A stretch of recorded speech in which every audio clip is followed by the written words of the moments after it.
Hey guys, তোমাদের সাথে আজকে যে ভিডিওটা আমি শেয়ার করছি সেটা প্রায় 1 বছর আগের ভিডিও। 1 বছর আগের ভিডিও করে রেখেছিলাম। এরকম বহু ভিডিও আমি করে রাখি, বাট ছাড়া হয় না। বুঝতেই পারছো এখন যে পরিমাণে আমি ব্যস্ত, ছাড়ার মতন টাইম হয় না বলে ছাড়তে পারি না। আর এই ভিডিওটাও ডিলিট করব ভেবেছিলাম, কিন্তু এই ভিডিওটা আমি আমার মানে ইউটিউব যে স্টুডিও সেটাতে রাখার জন্যই করলাম, যাতে পরে এই ভিডিওটা আমি দেখতে পারি। এই ভিডিওটা আজ মানে 1 বছর আগের ভিডিও। 1 বছর আগে আমার ঠাকুমার মৃত্যুবার্ষিকী গেছে, সেই দিনের ভিডিও।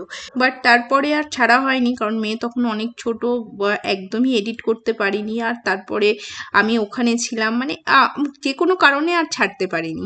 তা 1 বছর পরে আমার ঠাকুমার মৃত্যুবার্ষিকী কালকেই গেছে, তাই আজকে ভাবলাম তোমাদের সাথে এই ভিডিওটা শেয়ার করি। দেখতে দেখতে কালকে আমার ঠাকুমার 2 বছর হয়ে গেল আমাদের মাঝে নেই। সত্যি কথা বলতে ঠামি ডাকতে আর কাউকে ডাকতে পারি না, এটা সবচেয়ে খুব খারাপ লাগে। সেদিন সকালবেলা পুজো হয়ে গেছিল তাড়াতাড়ি করেই, কিন্তু জুঁই ফুলের মালাগুলো না অত সকালে দোকান খোলা পাইনি বলে আর আনা হয়নি। তারপরে একটু বেলা হওয়াতে, 9:30 10টা হওয়াতে, তখন জুঁই ফুলের মালাগুলো এনে দেওয়াতে তারপরে আমি একটুখানি গোপাইয়ের গলায় পরিয়ে দিলাম। আর জুঁই ফুলের মালাটা পরাতে গোপাইকে কি সুন্দর লাগছে। সকালবেলা বনি সবাইকে গুছিয়ে টুছিয়ে সুন্দর করে সাজিয়ে গুছিয়ে পুজো দিয়েছে। এই সময় তো মেয়ে বড্ড ছোট ছিল, প্রায় 1 মাস কতদিন ছিল, প্রায় 1 মাস তো আমি ওপরেই উঠতে পারিনি, পুজোর ঘরে ঢুকতে পারিনি, যেহেতু আতুর ঠাতুর কেটেছিল ওই জন্য। তা তখন বোনই সব কিছু করেছে। এই ঠামির মৃত্যুবার্ষিকী যাওয়ার কয়েকদিন আগেই আমি ওপরে উঠেছি, ঠাকুর ঘরে এসেছি।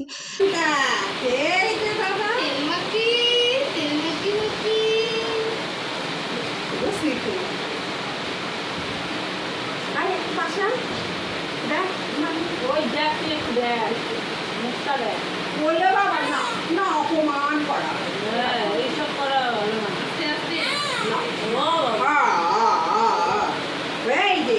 ইনি হচ্ছেন আমার ছোট পিসি। ভীষণ রসিক মানুষ, রসিকতা করতে ভীষণ পছন্দ করে। যেখানে থাকবে সেখানে একাই মাতিয়ে রেখে দেবে। আর যেহেতু ঠামির কাজ, 1 বছরের মৃত্যুবার্ষিকী যেহেতু, সেহেতু তাদের মা, তারা তো সবাই এসেছে। এবার সেই মুহূর্তে আমার মেয়ে হয়েছে। বাচ্চা তো ভীষণ পছন্দ করে, বলতে গেলে আমরা সবাই ছোট পিসির কাছেই মানুষ হয়েছি। তেল মাখানো থেকে শুরু করে খাওয়ানো দাওয়ানো সমস্ত কিছু ছোট পিসিই সামলেছে।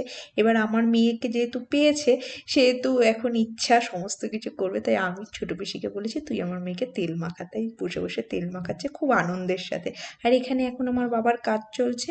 আমার বড় পিসি বসে রয়েছে, ভাইদের যেহেতু বড়, ভাইদের সবাইকে নিয়ে কাজটা দেখছে ঠিকঠাক হচ্ছে কিনা। আর এখানে এখন বাবার কাজটা প্রায় কমপ্লিট হয়ে গেছে, তারপরে কাকার কাজ চলছে। হ্যাঁ ওটাই ভালো হবে। ও বলবে তো না না ও জানবে ও তো আগে তুমি বুঝতে পারছো ওটা আমাদের যেহেতু ঠামির কাজটা শনিবার পড়েছিল আর রোববার পরের দিনই ছিল, তাই লোকজন খাওয়ানো সমস্ত কিছুই ছিল আমাদের রোববারের অনুষ্ঠান। আর শনিবার শুধু ঠামির কাজটা হয়েছিল, তাই শনিবার আর অন্য কাউকে আর ডাকা হয়নি। শুধু পিসি আর পিসতুতো বোন সবাইকে নিয়েই এই কাজটা ছোট করে করা হয়েছিল। আর রবিবারই সবাইকে ডাকা হয়েছিল। আর আমাদের বাড়িতে কোনো প্যান্ডেল হয়নি, আমরা ভবনে যেহেতু নিয়েছিলাম, তাই রবিবারের অনুষ্ঠানটা ভবনেই ছিল। আর ক্যাটারিংকে বলা হয়েছিল শনিবারে যে কজন বাড়িতে থাকবে সকাল বিকাল টিফিন থেকে শুরু করে সব কিছুই বাড়িতে এনে দেওয়ার কথা।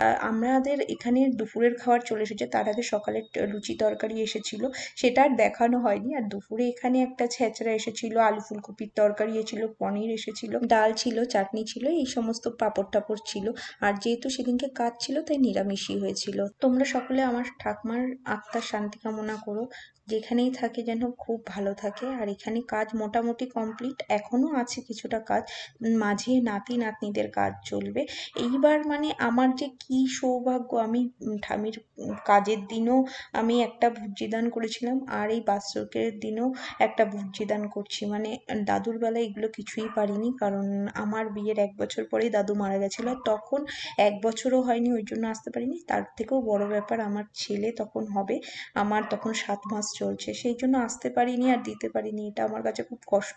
সবচেয়ে কষ্ট লাগে কি বলতো, এখন আর কাউকে ঠামি নামে ডাকতে পারি না। ঠামি ডাকতে আমাদের জীবন থেকে চলে গেছে। নাতি নাতনিদের জীবনে ঠাকমা দাদু দাদু দিদার যে ভূমিকা, সেটা যে কতটা সেটা আমরা জানি। এই আদরটাতে থাকে না কোনো শাসন, শুধু আদর আর আদর। এখন বুঝতে পারি জানো তো, যখন ব্যাঙ্গালোরে চলে এসেছিলাম তখন যখন বছরে একবার করে যেতাম, ঠামিনা বসে থাকতো কখন আমরা আসবো। আবার যখন আসতাম কি কান্না কাঁদতো, আর শুধু বলতো কি যে এবার গেলে মনে হয় আর এসে আমাকে দেখতে পাবি না, এরকম শুধু বলতো। সত্যি কথা বলতে সেবার তাই হলো।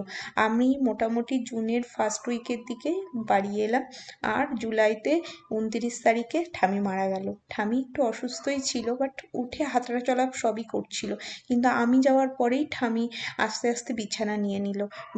একদম বিছানার থেকে উঠছিল না, মানে তারপরেই আস্তে আস্তে খারাপ হতে হতে একদম জুলাইয়ের 29 তারিখ ঠামি শেষ হয়ে গেল। বড়িটা একটু দেখা। তোর বড়ি পড়েছে?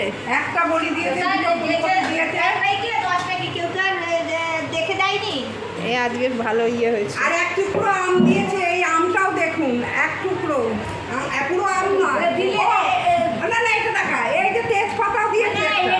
দেখাতেই চান, বলুন যে এক টুকরো আম তার ছেলে তারপরে ফুলকপিরও একটা তেজপাতা দিয়েছে। অন্য কেউ দিলে বদনাম, কিন্তু ছেলে ছেলে এইটা একটু আমার বড় বেশি চুপচাপ, বড় বেশি কোনো কথা বলবে না, বড় বেশি শুধু কালকেও রাত্রিবেলা কোনো কথা বলেনি।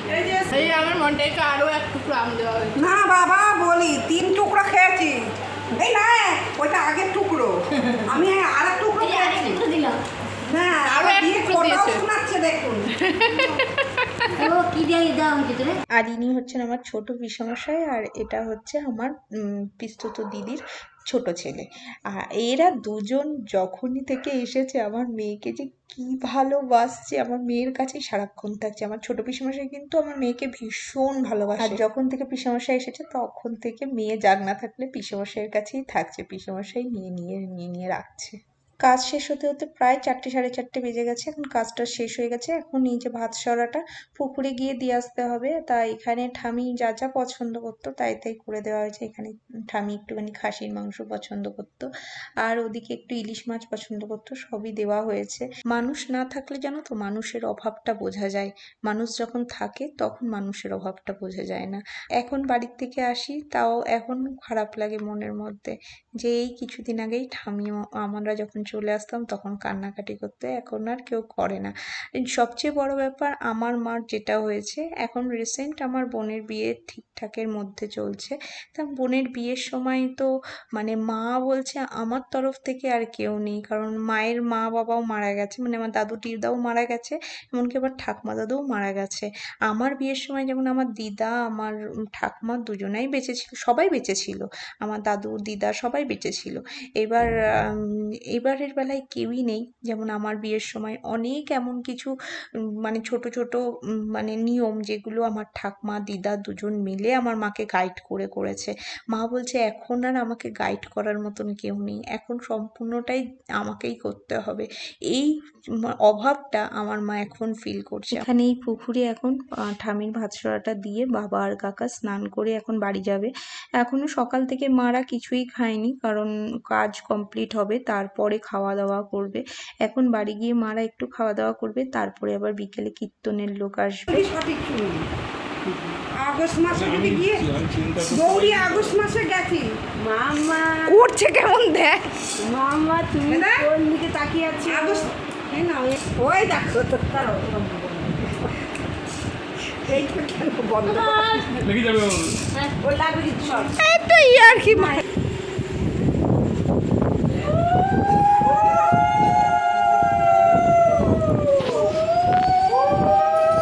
আর এখানে এখন সন্ধ্যাবেলা কীর্তনের লোকজন সব চলে এসেছে, তাদের এই খোল করতালগুলোকে বরণ করে নিতে হয় নাকি একটা নিয়ম আছে, যাই হোক আমাকে বললো এইখানে গিয়ে তিলক মাটিগুলো দিয়ে দিতে, তাই আমি দিয়ে দিলাম, আর সবার কপালে কপালেও দিয়ে দিলাম। এইখানে সারা ভিডিওতে কোথাও আমার ছেলে বা শুভঙ্কর কাউকেই দেখতে পাবে না, কারণ ওরা আসতে পারেনি। একমাত্র আমাদের ফ্যামিলিতে পিসি পিসতুতো বোন সবার মধ্যে শুধু ওরা দুজনই আসতে পারেনি।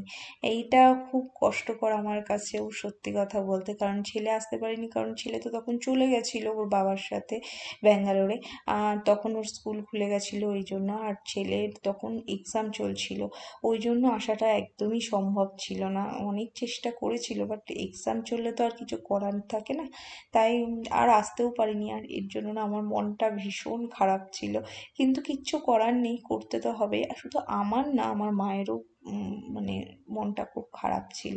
ওই কয়েকটা দিন যে আমি কি করে কাটিয়েছি, প্রায় ছেলেকে ছাড়া আমি 2.5 মাস ছিলাম, ছেলে ব্যাঙ্গালোর চলে এসেছিল, আমি ওখানে ছিলাম। আমি যে কি কষ্টে কাটিয়েছি কি বলবো। তার মধ্যে আবার দিয়াবাড়িতে বম্মার কাজ হচ্ছে, এটা সামলে তো সে আর রক্ষে ছিল না, সেখানেই সে কান্নাকাটি শুরু করতে, এমনি মনটা খারাপ।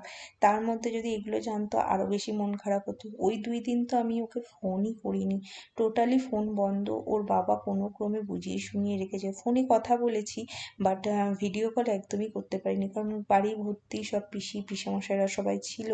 এবার তাদেরকে দেখলেই তো ও বলবে এরা সবাই কেন এসেছে, তখন আমি কি উত্তর দেবো। তাও যেদিনকে রবিবার, যেদিনকে কাজ হয়েছে, মানে লোকজন খাওয়ানো হয়েছে, সেদিনকে একটুখানি দেখেছে যে আমরা চা খাচ্ছি ভাঁড়ে, মানে চায়ের যে ভাঁড়গুলো সেগুলোতে। তাই আমাকে জিজ্ঞাসা করছে তোমরা এতে চা খাচ্ছ কেন। আমি তখন কি বলবো, আমি মিথ্যা কথাই বললাম, দিয়া কাপ ধোবে আবার কষ্ট হবে দিয়ার, তাই আমরা এই কাপে চা খাচ্ছি। যাই হোক, এই দিনগুলোর কথা বলতে গিয়ে আর এই সময়টার কথা মনে পড়ে আমি বড্ড ইমোশনাল হয়ে পড়েছি। এখানে আমাদের কীর্তনের প্রায় শেষ দিকে, আমরা এখন একটু নাচানাচি করছি সবাই মিলে। আর আমার ঠামি যে টাইমটায় মারা গেছে, সেই টাইমটা আমার ঠামি একদম পরিপূর্ণ সংসার সবকিছু দেখে ঠেকে তারপরে গেছে। তবুও কারো কারো কারো তো মা, তাদের কষ্টটা একটা আছে, যেমন আমার পিসিরা, আমার বাবা কাকা, এদের একটা কষ্ট আছে। মা বাবা সবার কাছেই প্রিয়। আর এখন কীর্তনের শেষ দিকে আমরা একটু নাচানাচি করছি সবাই মিলে। ঠামি এগুলো না খুব পছন্দ করতো, যখন বাড়িতে এমনিও কোনো কীর্তন দেওয়া হতো, তখন যখন আমরা এরকম নাচানাচি করতাম, ঠামি নিজেও নাচানাচি করতো। আর আমার ঠামি কিন্তু ভীষণ আনন্দপ্রিয় মানুষ ছিল, খুব মিশুকে ছিল। মানে ধরো মানে ঘরে বসে আছে বারান্দায়, আর রাস্তা দিয়ে যে কোনো মানুষ যেত, পরিচিত মানুষ গেলেই তাকে ডেকে ডেকে ডেকে ডেকে কথা বলতো, এই তুমি কি করছো, কেমন আছো, এই এই সমস্ত। আর যখন ঠামি মারা গেছে 2-3 দিন পরে, যখন তারা যখন যাচ্ছে, সে তখন সবাই মোটামুটি ঢুকে ঢুকে জিজ্ঞাসা করছে কে মারা গেছে, মাসিমা মারা গেছে, কে মারা গেছে, দিদি মারা গেছে, মানে এরকম ভাবে সবাই বাড়ি এসে এসে ঢুকে ঢুকে তারা জিজ্ঞাসা করে গেছে। যাই হোক, এই ভিডিওটা করতে পেরেছিলাম বলে আর করে রেখেছিলাম বলে আজও এই ভিডিওটা দেখতে পাচ্ছি। এই জন্যই আমি এই ভিডিওটা ছাড়লাম এই 1 বছর পর। প্রচুর ভিডিও আছে কিন্তু কোনোটাই আর ছাড়ার ইচ্ছা নেই, কিন্তু এটা আমি অনেক কষ্ট করে এখন এডিট করে ছাড়লাম। এখনো কিন্তু সেই ফেজটাই চলছে, কোনো কিছু এডিট টেডিট ঠিক করে করতে পারছি না। আর আমি কিন্তু এই দিনের ভিডিওটাই তুলেছি, নেক্সট দিন যে কি হয়েছে কি না হয়েছে আমি একটা কোনো ক্লিপ তুলিনি, কারণ এই টাইপের ভিডিও তুলতে ভালো লাগে না। তবুও তুলেছি, শুধুমাত্র স্মৃতিগুলো থাক ওই জন্য। আর আজকের মতন ভিডিওটাও এখানে এন্ড করছি। আর রাত্রিবেলা সমস্ত কিছু সারা হয়ে গেছে, এখন খেতে বসেছি। রাত্রিবেলার মেনুতে ছিল হচ্ছে রাধাবল্লভী, চানা মশলার, নবরত্ন কোরমা, এই সমস্ত ছিল, তাই এগুলো দিয়ে রাত্রে ডিনারটা সারিয়েছিলাম। চলো আজকের মতন ভিডিওটাও এখানে এন্ড করছি। এই ভিডিওটা এডিট করতে করতে এই ক্লিপটাও ছিল ওই দিনেরই, সেই ক্লিপটা দেখে মনে হচ্ছে বাবা কত ছোট ছিল আর এখন কত বড় হয়ে গেছে, আর সেই পরিমাণে দুষ্টু হয়েছে। এত চঞ্চল, এত চঞ্চল, এই ভিডিওটা দেখে ভাবছি এই বাচ্চাটাই কি এত চঞ্চল হয়েছে। যাই হোক, চলো আজকের মতন টাটা।